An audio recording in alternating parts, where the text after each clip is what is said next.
देश का मूड क्या है? देश का मूड क्या है? हमने बात की थी दिल्ली की। दिल्ली में किस तरह की तस्वीर आई है, दिल्ली की जनता का क्या मूड है, वो आपको बता देते हैं। 7 सीटें दिल्ली में, और दिल्ली की जो जनता है बीजेपी के साथ दिखाई दे रही है। अगर अभी चुनाव हुए तो दिल्ली में कांग्रेस को भारी नुकसान होगा, क्योंकि 7 सीटें तो जो 2009 में जीती थी वो घटकर 2 पर आ जाएगी कांग्रेस, और बीजेपी सबसे बड़ी पार्टी बनकर उभर रही है। बड़ी बातें हैं ये सर्वे की दिल्ली से, जो हम आपको बता रहे हैं कि दिल्ली में जनता का क्या मूड है। कांग्रेस को पिछले चुनाव के मुकाबले 5 सीटों का नुकसान साफ होता हुआ दिखाई दे रहा है, और बीजेपी जिसका खाता भी नहीं खुला था 2009 में, बीजेपी को 5 सीटें मिलने का अनुमान है। कांग्रेस को 2 और बीजेपी को 5 सीटें मिलने का अनुमान, यानी दिल्ली की जनता जो है उसका मूड इस वक्त बीजेपी के साथ दिखाई दे रहा है। और अब बात करते हैं महाराष्ट्र की। महाराष्ट्र की 48 सीटें, वहां की जनता क्या कह रही है। सबसे पहले 2009 के लोकसभा चुनाव के नतीजे हम देख लेते हैं। कांग्रेस एनसीपी जब मिलकर लड़े थे, 48 सीटों में से 25 सीटें उनके खाते में गई थी, और बीजेपी कंबाइन यानी बीजेपी और शिवसेना के खाते में 20 सीटें गई थी। ये 2009 की तस्वीर हम आपको दिखा रहे हैं। और अगर पार्टी वाइज भी इसको देखने की कोशिश करें, अलग अलग पार्टी के खाते में कितनी सीटें गई थी, कांग्रेस और एनसीपी के कंबाइन को 25 सीटें मिली थी, जिसमें से कांग्रेस के खाते में गई थी 17 सीटें और एनसीपी को मिली थी 8 सीटें। हम आपको 2009 के लोकसभा चुनाव के नतीजे बता रहे हैं। हमने बात की कांग्रेस कंबाइन की, अब आते हैं बीजेपी कंबाइन पर, यानी कि एनडीए। 2009 में क्या तस्वीर थी, बीजेपी और शिवसेना को मिलकर 20 सीटें मिली थी, जिसमें से बीजेपी के खाते में 9 सीटें गई थी और शिवसेना के खाते में 11 सीटें आई थी। 2009 की यह तस्वीर। और अब आपको दिखाते हैं एबीपी न्यूज नीलसन का सर्वे। अगर आज लोकसभा चुनाव होते हैं तो महाराष्ट्र में कैसी तस्वीर होगी, नजर डालिए। कांग्रेस और एनसीपी के कंबाइन को 16 सीटें मिलेंगी, बीजेपी और शिवसेना मिलकर लड़ेंगे, 29 सीटें इनके खाते में जाएंगी, और एमएनएस के खाते में 1 सीट आने का अनुमान है। यह तस्वीर महाराष्ट्र की बन रही है 48 सीटों की, जो सर्वे एबीपी न्यूज और नीलसन का हुआ है। अभी हुए लोकसभा चुनाव तो कौन जीतेगा, महाराष्ट्र में किस तरह की स्थिति होगी। कांग्रेस और एनसीपी को मिलाकर 16 सीटें मिलेंगी, उसमें से कांग्रेस के खाते में 12 सीटें जाएंगी और एनसीपी के खाते में 4 सीटें। नुकसान होगा कांग्रेस पार्टी को भी और एनसीपी को भी। अब बात करते हैं बीजेपी और शिवसेना की। बीजेपी और शिवसेना मिलकर चुनाव जब लड़ेंगे, 29 सीटें आज के माहौल में मिलती हुई दिखाई दे रही हैं। महाराष्ट्र में 48 सीटों में से बीजेपी के खाते में 17 सीटें आती हुई दिखाई दे रही हैं और शिवसेना के खाते में जा रही हैं 12 सीटें। यानी बीजेपी और शिवसेना दोनों को फायदा 2009 के चुनाव के मुकाबले होता हुआ दिखाई दे रहा है यहाँ पर साफ। इसके अलावा अगर बीजेपी शिवसेना अलग अलग लड़ते हैं लेकिन कांग्रेस एनसीपी साथ साथ, तो तस्वीर क्या होगी। कांग्रेस और एनसीपी मिलाकर 17 सीटें खाते में जाएंगी, बीजेपी अलग चुनाव लड़ेगी, 15 सीटें बीजेपी को मिलने का अनुमान है, शिवसेना के खाते में 11 सीटें और एमएनएस के खाते में 2 सीटें। कुछ इस तरह की तस्वीर अगर बीजेपी शिवसेना अलग अलग लड़ते हैं और यूपीए कंबाइन रहता है 7। लेकिन अगर कांग्रेस एनसीपी अलग अलग हो गए तो फिर कैसी तस्वीर होगी। बीजेपी शिवसेना 7 मिलकर लड़ेंगे, 48 में से 30 सीटें उनके खाते में आती हुई दिखाई दे रही हैं।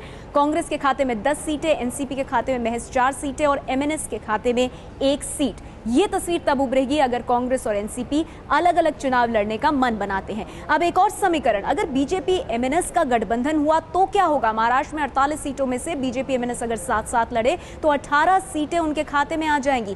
कांग्रेस और एनसीपी मिलकर लड़े 16 सीटों पर विजयी हो सकते हैं और शिवसेना के खाते में जाएंगी 12 सीटें। ये तब जब बीजेपी शिवसेना से हटकर एमएनएस के साथ गठबंधन बनाती है आगामी लोकसभा चुनाव में। और अगर किसी का भी गठबंधन किसी से नहीं होता, हर पार्टी अपने दम पर चुनाव लड़ती है, तो महाराष्ट्र की तस्वीर क्या होगी। तब बीजेपी को सबसे ज्यादा 17 सीटें मिलती हुई दिखाई दे रही हैं हमारे सर्वे के हिसाब से।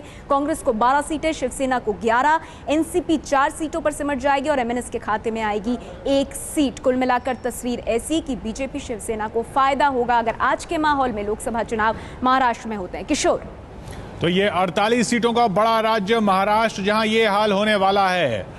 48 ये देखे हमने अभी तक, और 7 इससे पहले दिल्ली की देखे। कुल 55 सीटों में से 34 एनडीए को जाती दिख रही हैं अभी, और सिर्फ 18 यूपीए को।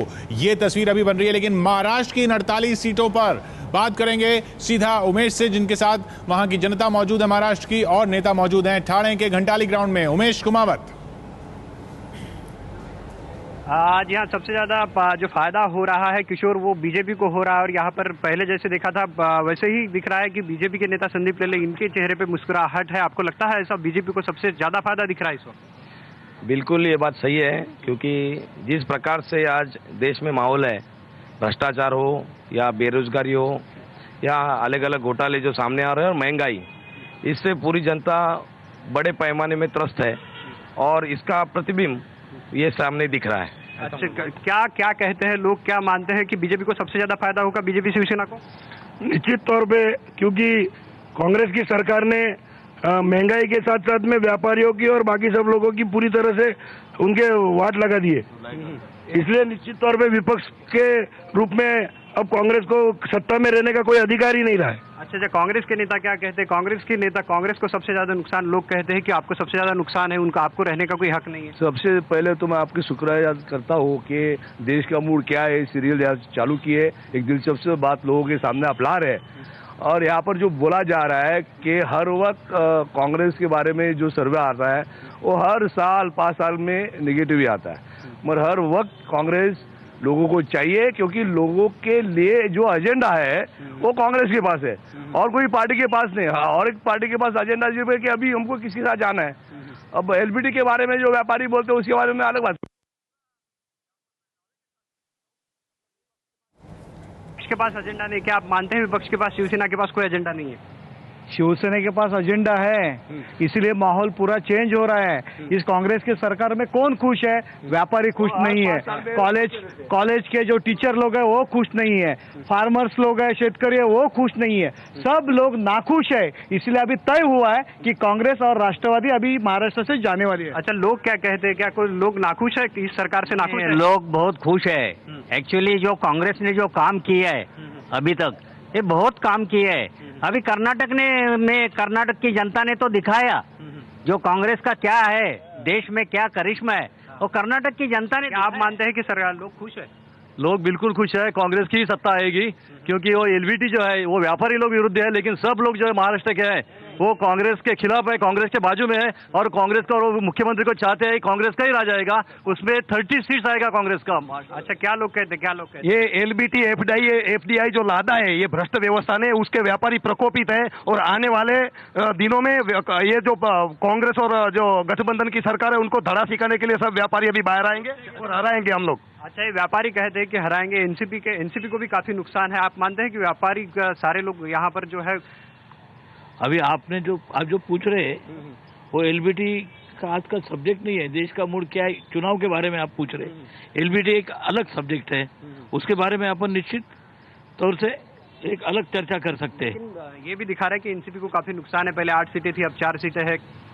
ऐसा तो आप हमेशा कहते रहते हैं, लेकिन इस बार तो एनसीपी गए चुनाव के हिसाब से दुगना से भी ज्यादा सीटें पाने की संभावना ज्यादा है, क्योंकि हमारा जो नेता है इस राज्य की तौर से विचार करे तो शरद पवार के जैसी प्रतिमा और प्रतिभा होने वाला नेता कोई पार्टी में मुझे तो दिख नहीं रहा।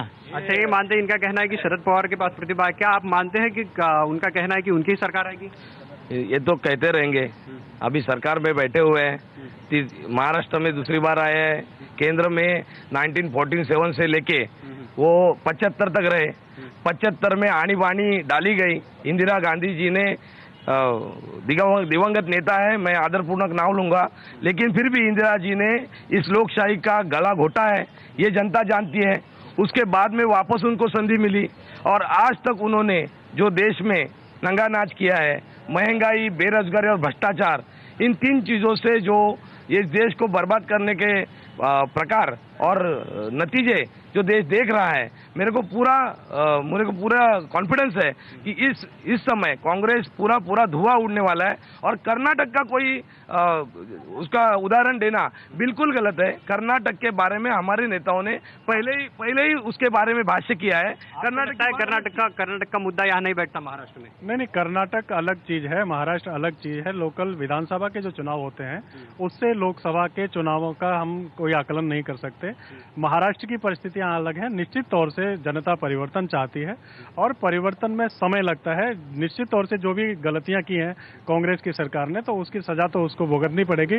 और इस बार महाराष्ट्र में इतने बड़े पैमाने पर सूखा है, करोड़ों रुपए केंद्र सरकार से आया है, लेकिन किसानों को मदद अभी तक नहीं पहुंची है। पीने के पानी की व्यवस्था नहीं है, चारे की छावनियां नहीं बनी है, एलबीटी का मुद्दा है, ढेर सारी समस्याएं हैं और इन समस्याओं का खामियाजा वोट के रास्ते से निकलेगा और कांग्रेस की सरकार को जाना पड़ेगा। सबसे बड़ी बात बात यह है कि भाजपा किसको नेतृत्व सौंपती है, किसे प्रधानमंत्री का चेहरा बनाती है, इस बात पे बहुत कुछ निर्भर करेगा और कांग्रेस की आगे की रणनीति क्या होती है इस पे भी बहुत सारी चीजें डिपेंड करती हैं। लोग क्या कहते हैं, लोग मानते हैं इस बात को लेकर कि जो कहना था इनका कि कांग्रेस ने भ्रष्टाचार किया है इन सारे मुद्दों को लेकर? पिछले चुनाव में कांग्रेस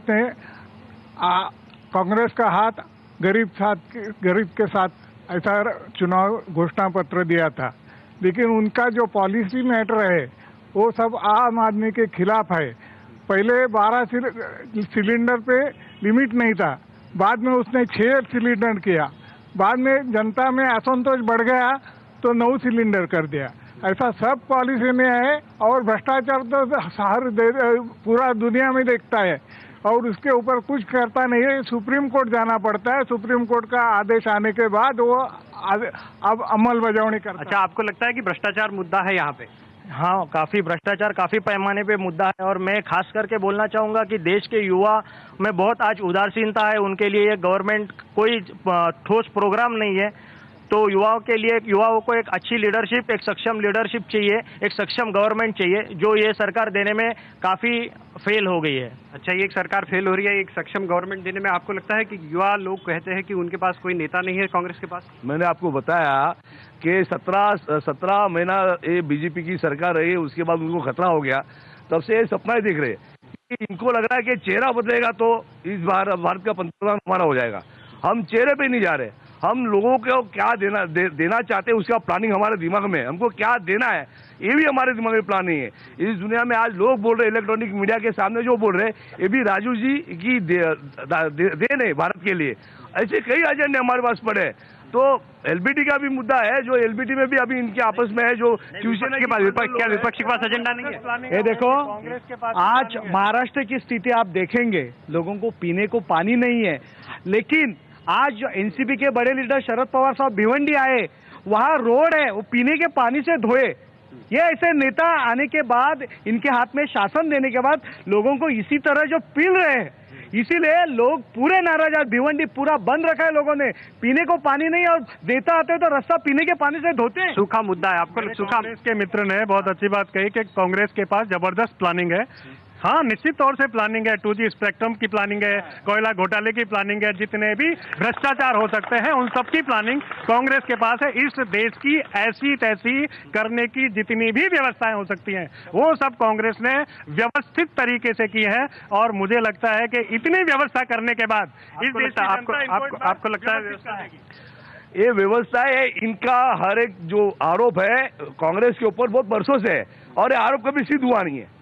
एक सिर्फ अभी मोदी का आसरा है इनको, वो भी पता नहीं कि मोदी उनके साथ है क्या नहीं है। ये मोदी के सहारे तो कर्नाटक पूरा चला गया। आपने देखा कर्नाटक का, अगर ये बोल रहे हैं कि महाराष्ट्र में लागू नहीं होगा, तो लोग है, पब्लिक तो पब्लिक है, उनको पता है कि किसको क्या देना है। अब कर्नाटक में इनका सफाया हो गया। कर्नाटक का मुद्दा चलेगा या नहीं चलेगा देखते हैं। फिलहाल चलते हैं दिल्ली स्टूडियो में, चलते हैं। तो ये 48 सीटें, इन 48 सीटों पर आपने देखा 9 सीटों का फायदा एनडीए को हो रहा है। इससे पहले 5 सीटों का फायदा बीजेपी को दिल्ली में हो रहा था। कुल 14 सीटों का फायदा इन कुल 55 सीटों में एनडीए को हो रहा है। क्या यही कहानी आगे बढ़ती रहेगी? अभी और बड़े राज्य हमने देखने हैं, एक एक करके 543 तक जाना है। आगे देखेंगे बिहार। देश का मूड क्या है?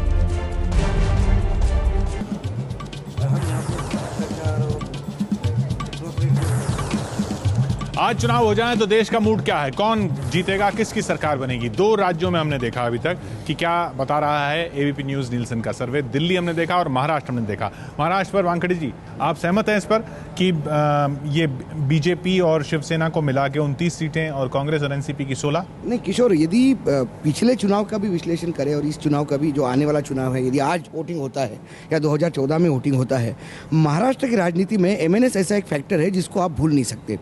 पिछली बार जो रिजल्ट आया वो कोई कांग्रेस ने बहुत बढ़िया, एनसीपी कांग्रेस ने काम नहीं किया था, लेकिन इतने वोट काट लिए थे एमएनएस ने, तो कई जगह, जैसा मुंबई में सुपड़ा साफ हो गया शिवसेना और बीजेपी का, कई जगह नासिक पुणे में जो खेल खेला है। लेकिन ये नतीजे जो अभी बता रहे हैं कि बीजेपी की असली बढ़त हो रही है, शिवसेना की नहीं हो रही। मुझे यही समझ में नहीं आ रहा, बीजेपी की बढ़त होगी तो कहाँ होगी, क्योंकि बीजेपी और शिवसेना कंबाइन लड़ती है।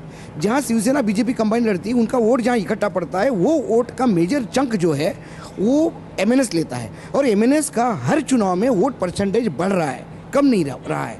जिस शहरी मतदाताओं की आप बात करते हो उन्हीं शहरी मतदाताओं में एमएनएस का होल्ड है और एमएनएस अपना लगातार प्रभाव बढ़ा रही है। प्रश्न ये है कि क्या एमएनएस को सेना और बीजेपी अपने साथ में ले लेते?